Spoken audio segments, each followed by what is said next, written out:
talks with the US. Iran's state-affiliated FARS news agencies reported, citing a government source. The decision comes at a time of rising tensions between Tehran and Washington, triggered by a US Navy build-up near Iran.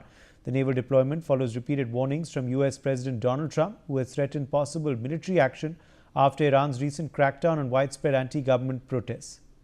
Major General Dhruv Katoch is joining us on the broadcast, defense expert. Major General Katoch, what do you make of this decision that Iran has taken?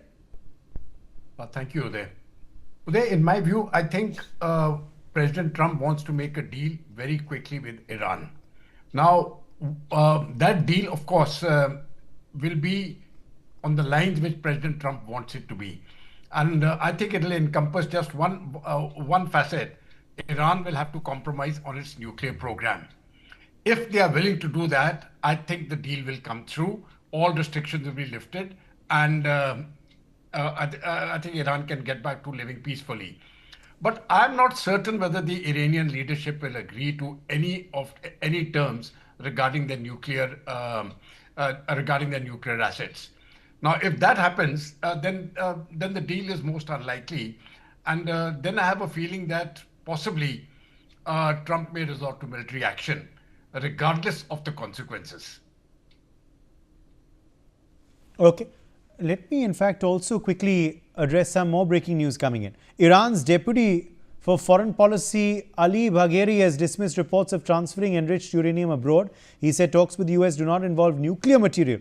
Kremlin spokesperson Dmitry Peskov has said Russia can help transfer surplus uranium to resolve disputes. Meanwhile, Tehran saying 440 kilograms of uranium were buried and made inaccessible after past US and Israeli attacks. So, exclusion of nuclear materials from the talks, that's what Iran is claiming. Meanwhile, Russia making this offer. Major General Katoch.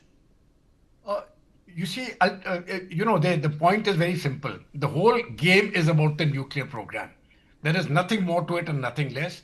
And I have had a lot of conversations with both the Israelis and some of my American friends, and they have made this very clear. The bottom line is Iran will have to give up its nuclear program.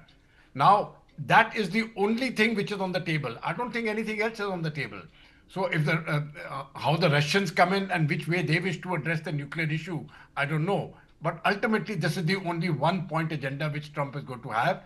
And if Mr. Khamenei does not agree to cease his to have a deal on the nuclear issue, basically they will have to have observers coming in, inspecting it, and a commitment that they will not go nuclear.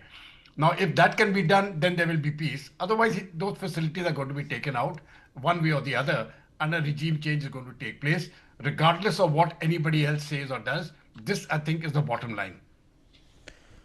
All right, appreciate you, Joe. All right, more breaking news, in fact, coming in. Stay with us. Peshawar is on high alert after recent terrorist attack in Balochistan. Authorities have stepped up security across the city. Additional forces are deployed in the red zone.